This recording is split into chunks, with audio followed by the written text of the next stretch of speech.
Actually রাতের বেলায় যেটা দেখা যায় যে নানা রকম ট্রাক কলকাতাতে ঢুকছে এবং কিছু কিছু ট্রাকে ওভারলোডিং থাকে।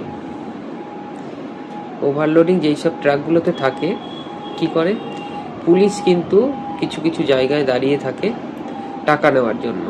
ওভারলোডিং থাকলেও টাকা নিয়ে তারা কিন্তু ট্রাকগুলোকে ছেড়ে দিচ্ছে।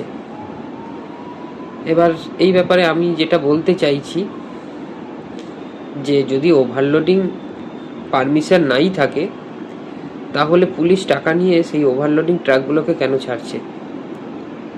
কারণ ওভারলোডিংয়ের ট্রাকে কলকাতায় ঢুকছে, কলকাতা থেকে বেরোচ্ছে, অথচ আমাদের খাতা কলমে আছে ওভারলোডিং নেওয়া যাবে না।